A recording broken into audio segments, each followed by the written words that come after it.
Hi everyone, welcome to Flames to Fashion.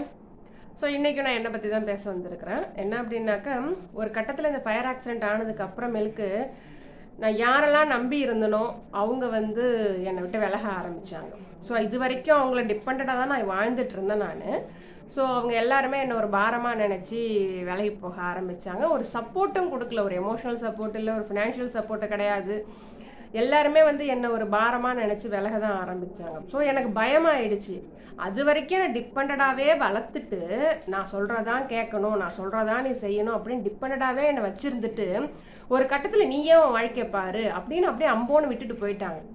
So அந்த கட்டத்தில் ரொம்ப பயந்தான், எல்லாரையும் திட்டணும், எல்லாத்து மேலே கேள்வி, எல்லாரும் மேலே கோபமாக வந்துச்சு. எனக்கு இப்படி ஆனது நீங்கள் தான் காரணம், எல்லாத்தையும் கத்தனை சண்டை போட்டேன். பட் எதுவுமே சரியான ரெஸ்பான்ஸ் இல்லை. பட் ஒரு கட்டத்தில் அது ஷிஃப்ட் ஆச்சு, அந்த எனர்ஜி அப்படியே ஷிஃப்ட் ஆச்சு. என்ன அப்படின்னாக்க, நான் உயிரோடு இருக்கிறேன், என் லைஃப்பை ஏன் என்னால் பார்க்க முடியாது, துணிஞ்சு இறங்குவோம் அப்படின்னு சொல்லி ஒரு ஸ்டெப்பாக எடுத்து வைக்க ஆரம்பித்தேன். ஃபஸ்ட்டு என் படிப்பை முடித்தேன், எக்ஸாம் எழுதினேன், அதுக்கு இடையில நான் டெய்லரிங் பண்ணேன், ப்ளஸ் டியூஷன் எடுத்தேன். ஸோ ஒரு ஸ்டெப்பாக நான் எடுத்து வச்சு கொஞ்சம் கொஞ்சமாக ஒரு 4 வருஷம் ஆச்சு. நான் வெளியில் 2 வருஷம் வீட்டிலே இருந்துட்டு அடுத்த 2 வருஷம் போராட்டமாக இருந்துச்சு. அந்த 2 வருஷத்தில் நான் ட்ரை பண்ணதுனால தான் நான் என் படிப்பை முடிக்க முடிஞ்சது, எக்ஸாம் எழுத முடிஞ்சது, போஸ்டிங் கிடச்சிது. ஸோ ஒரு செட்டில்மெண்ட்டுக்கு நான் வந்துட்டேன். ஸோ இதில் நான் சொல்ல வர விஷயம் என்ன அப்படின்னாக்க, இது வரைக்கும் டிபெண்டடாகவே என்னை வச்சுருந்துட்டு ஒரு கட்டத்தில் என்னை அம்போன்னு விட்டுட்டு போயிட்டாங்க பார்த்தீங்களா. நான் அப்போ ரொம்ப பயந்தேன், எப்படி நம்ம வாழ போகிறோம், நமக்கு நம்ம தனியாக இருந்து பழக்கம் இல்லையே அப்படின்னு சொல்லிட்டு.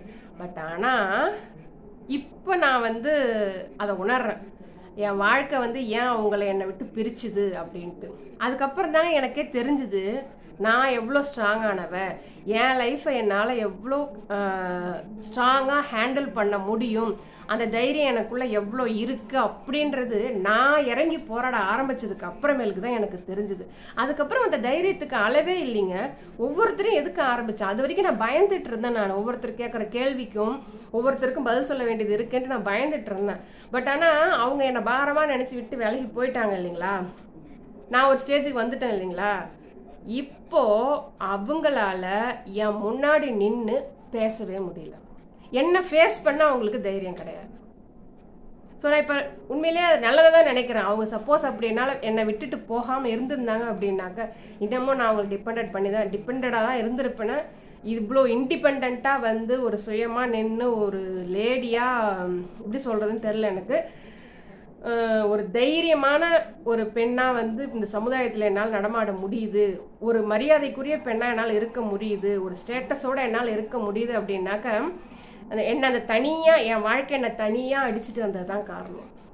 புரியுதுங்களா. ஸோ சப்போஸ் உங்கள் லைஃப்பில் நீங்கள் இது மாதிரி ஏதாச்சும் ஃபேஸ் பண்ணியிருந்தீங்க அப்படின்னாக்க, உங்கள் நம்பினவங்க உங்களை விட்டுட்டு போயிருக்கலாம், ஃபினான்ஷியல் ப்ராப்ளமாக இருக்கலாம், இல்லை நீங்கள் எதிர்பார்க்காத பிரச்சனைகள் எதாவது வந்திருக்கலாம், நமக்கு உதவி செய்ய யாருமே இல்லையே, ஒரு நம்பிக்கையே இல்லையே, இப்படி ஒரு வாழ்க்கையில் நம்ம வாழ்ந்துட்டுருக்கோமே அப்படின்னு ஒரு சுச்சுவேஷன் நீங்கள் இருந்தீங்க அப்படின்னாக்க, அதை ஒரு ஆப்பர்ச்சுனிட்டியாக எடுத்துக்கோங்க. அடுத்தவங்களை குறை சொல்ல தேவையில்லைண்ணா. சப்போஸ் அப்போ தான் நீங்கள் யாருன்றது உங்களுக்கு தெரிய வரும், உங்களுடைய ஸ்ட்ரென்த் என்னன்றது உங்களுக்கு தெரிய வரும். உங்கள் ஸ்ட்ரென்த் என்னன்றது நீங்கள் நினச்சிட்டு இருக்கிறத விட அதிகம் அப்படின்றது உங்களுக்கு புரிய வரும். ஓகேங்களா. ஸோ இனிமேல் அப்படி ஒரு சுச்சுவேஷனில் நீங்கள் இருந்தீங்க, உங்களை விட்டு எல்லாரும் போயிட்டாங்க அப்படின்னாக்க தயவு செஞ்சு வருத்தப்படாதீங்க. ஏன்னா நீங்கள் இருக்கீங்க, உங்கள் லைஃப்பை பார்த்துக்கிறதுக்கு நீங்கள் இருக்கீங்க, உங்களுடைய தைரியம் உங்களுக்கு துணையாக இருக்கும், கண்டிப்பாக துணையாக இருக்கும். அதுக்கு நான் ஒரு உதாரணமாக இருக்கிறேன். ஸோ நீங்களும் இருங்க, ட்ரை பண்ணி பாருங்கள். All the best.